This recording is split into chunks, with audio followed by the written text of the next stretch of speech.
Hello दोस्तों, कैसे हैं आप लोग? आज मार्केट में बहुत अच्छा यहाँ पे क्रैश देखने को मिला है। 2% के आसपास निफ्टी और बैंक निफ्टी दोनों यहाँ पे फॉल दिखाए हैं आज मार्केट में।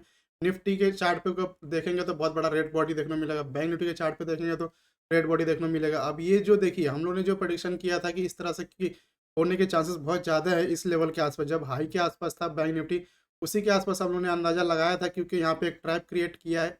एफआईज ने जो हेवीली बाइंग किया है पुट के अंदर, हम लोग ने इसी लेवल के आसपास ये अंदाज़ा लगा लिया था, जब ये कैंडल ऊपर की ओर ग्रीन कैंडल बनाया था। उसके बाद 3 दिन से 4 दिन से देखें तो लगातार यहाँ पे बड़ा-बड़ा कैंडल बन रहा है, और लगभग-लगभग यहाँ पे देखेंगे तो ऊपर से लेके हम लोग 54,500 से लेके हम लोग 51,500 के आसपास तक, लगभग 3,000 पॉइंट के आसपास फॉल देखे 4 दिन के अंदर। तो ये जो हमारा प्रेडिक्शन एकदम सही था, और ये हर दिन हमारा अच्छा प्रॉफिट भी बनाने को मिल रहा है यहाँ पे इस लेवल के आसपास। ठीक है? अब कल के लिए देखें किस तरह से सिनेरियोज़ होंगे, ये हॉल्ट कहाँ पे लगने वाला है बैंक निफ्टी या फिर निफ्टी के चार्ट के ऊपर, और लॉन्ग टर्म में मतलब आने वाले 1-2 वीक के अंदर, और कल के लिए क्या हमारा सिनेरियोज़ होंगे। तो चलिए शुरू करते हैं। यहाँ पे बैंक निफ्टी के चार्ट पे सबसे पहले डिस्कस करें अगर, तो हमारा जो प्रेडिक्शन था यहाँ पे कि इस लेवल के आसपास ये फॉल्स ब्रेकआउट है, क्योंकि यहाँ पे एफआईज ने हेवीली बाइंग किया था। निफ्टी का जो कॉन्ट्रैक्ट है उसके अंदर बहुत ज़्यादा बाइंग हुआ था। मैंने यही एक लॉजिक से आप लोग को बताया था कि अगर टॉप के ऊपर बाइंग हो रहा है डेरिवेटिव कॉन्ट्रैक्ट के ऑप्शन के अंदर, इसका मतलब चांसेस बहुत ज़्यादा है कि टॉप के ऊपर पुट को बाय किया जा रहा है। टॉप के ऊपर कोई कॉल को बाय करने में इंटरेस्टेड नहीं होगा इतना हेवी क्वांटिटी। ठीक है? तो उस बेसिस पे हम लोगों ने एक लॉजिक लगाया था कि अगर उस तरह से है तो चांसेस बहुत ज़्यादा, यहाँ से एक फॉल्स ब्रेकआउट है ये, और यहाँ से चांसेस है कि नीचे की ओर हम लोग आ सकते हैं। नीचे की ओर आ रहा है तो मार्केट इतना फास्ट आ रहा है कि किसी को बिलीव नहीं हो रहा है, और किसी को यहाँ पे अच्छे से प्रॉफिट नहीं, प्रॉफिट तो सबको ही बुक कर रहा है। इससे मार्केट में जो है ऑप्शन बायर बहुत अच्छा प्रॉफिट बनाता है। जैसे कि मैंने आप लोग को 2-3 दिन पहले भी बोला कि इस तरह के मार्केट में हमको सिर्फ पैसा बचाना होता है, प्रॉफिट बनाना होता है इस तरह के मार्केट में और इस तरह के मार्केट में।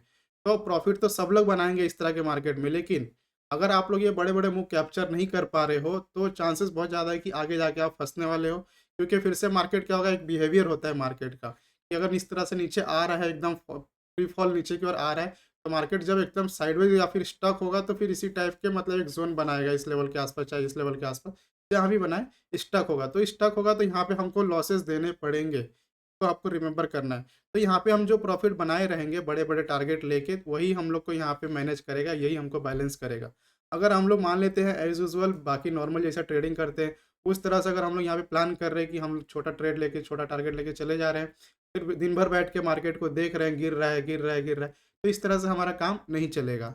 अगर मार्केट गिर रहा है तो हमको प्रॉफिट बनाना है। डाटा, इंडिया विक्स यहाँ पे देखें सब कुछ यहाँ पे सपोर्ट कर रहा है आज मार्केट में 3-4 दिन से, तो प्रॉफिट भी बहुत अच्छा बन रहा है। अब ये सारी चीज़ होगी, अभी जो मार्केट का सिचुएशन है वो।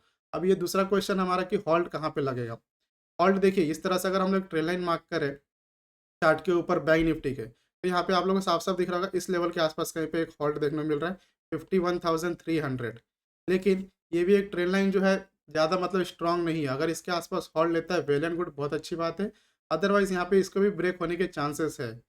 लेकिन अगर आप लोग सोचिएगा कि इस तरह से मार्केट 4 दिन से गिर रहा है, फिर से कल गैप डाउन, फिर इसी तरह से एक एक्सपेक्टेशन आप लोग लेके बैठोगे कि फिर से एक रेड बॉडी बन जाए, तो ऐसा नहीं होने वाला। अगर आप जिस दिन आप इस तरह से प्लान करके बैठेंगे कि मॉर्निंग में फिर से गैप डाउन हो रहा है, चलो पुट बाय कर लेते हैं, फिर से हम लोग मतलब 3 बजे तक पोज़ीशन को सेल ही नहीं करेंगे। उस दिन आपका प्रीमियम पक्का ज़ीरो कर देगा मार्केट, उसमें कोई डाउट नहीं है।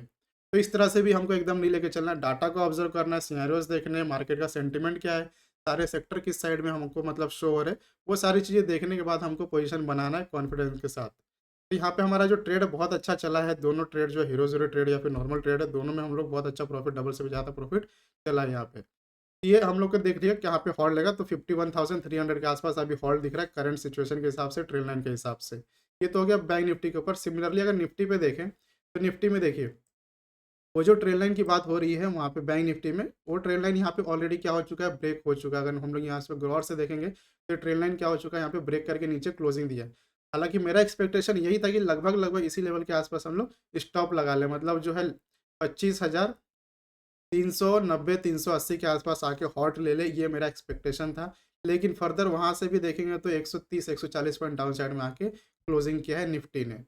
अब फिर से अगर मान लेते हैं गैप डाउन होता है, इस तरह के मार्केट में करना क्या होता है, फिर से अगर सेंटिमेंट है सेलिंग का मार्केट के अंदर, तो अगर गैप डाउन हो रहा है, थोड़ा-सा वेट करिए। अगर ग्रीन बॉडी बन रहा है, ग्रीन कैंडल्स बन रहे हैं, तो अब जहाँ पे पहला रेड कैंडल बनने शुरू हो जाए, वहाँ पे आप लोग को क्या पुट बाय कर लेना है, और टारगेट अप्रोप्रिएट एक्सेशन जो हमारा ये होगा सपोर्ट होगा, उस बेसिस पे हमको लगा लेना है कि हाँ, यहाँ तक टारगेट आएगा, यहाँ तक हम होल्ड करेंगे और एग्ज़िट करेंगे। साथ में मोमेंटम और डाटा को, सेंटिमेंट को सबको ऑब्ज़र्व करते हुए। ठीक है? तो इस तरह से आपको प्लान करके चलना है। अभी जो इसने क्या हुआ कि यहाँ पे ट्रेल लाइन को ब्रेक कर चुका है, अब टारगेट क्या बनेगा?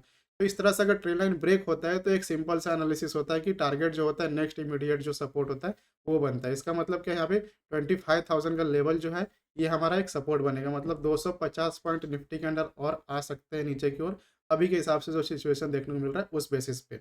और बैंक निफ्टी के अंदर हम लोग कहाँ तक जा सकते हैं? 600 पॉइंट नीचे और जा सकते हैं, बैंक निफ्टी के अंदर अभी का सिचुएशन है उसके हिसाब से। अब आगे क्या होगा उसके बाद हम लोग देखेंगे, उस लेवल को पहले हिट करने देते हैं।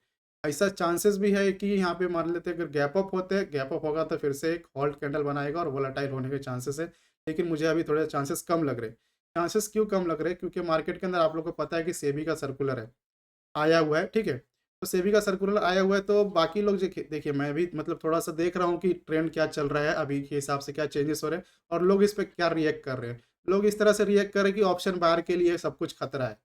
तो ऑप्शन बायर के लिए कोई खतरा नहीं है। मुझे तो बहुत अच्छा लग रहा है यहाँ पे, क्योंकि अगर एक्सपायरी के अंदर कॉन्ट्रैक्ट्स को दोनों साइड से बाय करने का या फिर सेल करने का मार्जिन खत्म किया जा रहा है, तो उस बेसिस पे हमको क्या होगा, बहुत अच्छा फ़ायदा होगा, क्योंकि ओआई डाटा जो पहले रिफ्लेक्ट होता था, बहुत अच्छे से रिफ्लेक्ट होता था और इस तरह से हमको ओआई डाटा के हिसाब से बहुत अच्छा क्लू मिलेगा। फिर से अगर वो रूल आ जाता है एक्सपायरी के दिन कि हमको मतलब ऑप्शन सेलर को जो है बाय करने के लिए और सेल करने के लिए दोनों एक साथ मार्जिन बेनिफिट नहीं मिलेगा एक्सपायरी वाले दिन, तो ओआई डाटा बहुत अच्छा काम करेगा उस केस में। तो ये सिस्टम मुझे थोड़ा सही लग रहा है और दूसरी बात है कि लॉट साइज़ बढ़ना, तो उसमें कोई वो नहीं है, लॉट साइज़ बढ़ रहा है मतलब प्रॉफ़िट भी बढ़ेगा, लॉस भी बढ़ेगा, तो यहाँ पे पॉइंट्स भी बढ़ेंगे। ये सारी चीज़ों को थोड़ा-सा पॉज़िटिवली लेने की ज़रूरत है हमको, क्योंकि अगर डरेंगे और इस तरह से कि ये हो सकता है, वो हो सकता है, कुछ मतलब इस तरह से हमको डरने की बात नहीं है। मुझे तो और बेनिफिट ही लग रहा है और आप लोग को भी आने वाले दिनों में लगेगा कि हाँ, ये सच में बेनिफिशियल है, इसमें कोई डरने वाली बात नहीं है। और सिस्टम जो है हर 3 महीना, 4 महीने पे चेंज होते रहता है, इसको हमको अडैप्ट करके चलना ही मतलब पड़ता है। मार्केट के अंदर आप हैं तो आपको 4 महीना, 6 महीना पे इस तरह से चेंजेस देखने को मिलेंगे ही मिलेंगे, उसको अडॉप्ट करना है, उसको लेके आगे बढ़ जाना है, ठीक है? उसको लेके ये नहीं कि हाँ, ये सब कुछ तो खत्म हो रहा है, ऐसा हो रहा है, वैसा हो रहा है, ये है, वो है, ऐसा हमको नहीं लेके चलना है। बैक टू एनालिसिस, हम लोग फिर से एनालिसिस पे आते हैं, तो डेली चार्ट पे हमने देख लिया, एक बार ऑप्शन चेन में देख लेते हैं किस तरह से डाटा बना हुआ है। तो ये बैंक निफ्टी का ऑप्शन चेन है, 9 अक्टूबर का एक्सपायरी है उसका। तो टोटल ओआई हम लोग यहाँ पे कॉल साइड में देखेंगे तो 25 लाख के आस-पास देखने को मिलेगा, पुट साइड में 16 लाख के आस-पास नो डाउट, डाउन साइड के लिए यहाँ पे बना हुआ है डाटा। एफआईएस डीआईएस का अभी डाटा डाटा जो है उतना आया नहीं हुआ है, लेकिन फिर भी यहाँ पे देखेंगे तो एफआईएस की तरफ से क्या सेलिंग देखने को मिल रही है। अगर मार्केट गिर रहा है तो एफआईएस की तरफ से सेलिंग देखने को मिल रही है, मार्केट बढ़ता है तो एफआईएस या फिर डीआईएस की तरफ से बाइंग देखने को मिलती है। तो इस तरह से हमको अभी लेके चलना, ऑप्शन का डाटा अभी यहाँ पे अपलोड हुआ नहीं है। ठीक है, अब चलते हैं 15 मिनट के चार्ट के ऊपर, सिनेरियोज देख लेते हैं। 15 मिनट के चार्ट पे देखिए फिर से इस तरह से 15 मिनट का चार्ट है, सपोर्ट है, इसमें मैंने मार्क किया हुआ है। मान लेते हैं कि गैप डाउन नहीं होते हैं, अगर कल के दिन गैप डाउन नहीं होते तो क्या होगा, इस लेवल के आसपास हम लोग क्या ओपन होंगे। ओपन होने के बाद फिर से यहाँ पे थोड़ा-सा टाइम स्पेंड कर कर नीचे ब्रेकडाउन देगा। ये नॉर्मल सा एक फॉल बनेगा, इस तरह से चैनल बनेगा और इस लेवल को हम लोग ईज़िली टच कर जाएँगे, पहला कंडीशन। दूसरा कंडीशन, गैप डाउन हो जाते हैं। गैप डाउन होने के बाद क्या हो सकता है कि फिर से आज जैसे हुआ कि गैप डाउन हुआ थोड़ा-सा ऊपर की ओर, यहाँ पे प्रॉफिट बुकिंग आया। फिर यहाँ पे इस लेवल के आसपास आया। अब लेवल के आसपास आएगा तो हमको क्या करना है, यहाँ तक वेट करना है, इस लेवल के आसपास तक वेट करना है। इस लेवल पे मिलता है तो बहुत अच्छा प्राइस होगा हमारे लिए, पुट ऑप्शन को बाय करना, फिर से नीचे की ओर आ जाएगा और इस लेवल को हमको 51,300 के टारगेट के लिए लेके चल सकते हैं। ठीक है, ये दूसरा कंडीशन है। तीसरा है कि मान लेते हैं इस लेवल के आसपास नहीं, थोड़ा गैप ओपन होता है, यहाँ पे कहीं पे ओपन होता है 52,000 के आसपास। अगर कल के दिन मार्केट यहाँ पे ओपन होता है तो ओपन होने के बाद क्या कर सकते हैं, यहाँ पे वोलेटाइल होगा, इसी बीच में क्या होगा, फ्लक्चुएशन होने के चांसेस है। क्योंकि अगर इस तरह से मार्केट डाउन साइड में इतना नीचे गिरता है, तो यहाँ पे अगर गैप अप हो जाता है तो यहाँ पे वोलेटाइल होने के चांसेस बहुत ज़्यादा बढ़ जाते हैं। तो ये हो गया बैंक निफ्टी के चार्ट पे। सिमिलरली निफ्टी के चार्ट पे देखेंगे तो निफ्टी में इसी तरह से एक लास्ट में रेंज बनाया है, आधा पौना घंटा के बीच में टाइम स्पेंड किया यहाँ पे।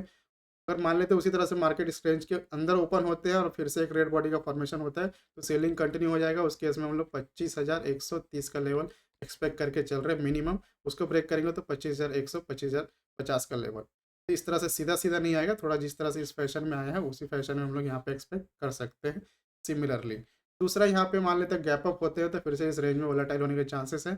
तो ज़्यादा नहीं, इस लेवल के आस-पास अगर आता है तो डाउन साइड के लिए आना ही पड़ेगा इसको, अदरवाइज़ इस लेवल को टच नहीं कर रही, यहीं से रिवर्स हो रहा है, तो ब्रेकडाउन पे हमको ट्रेड मिल जाएगा।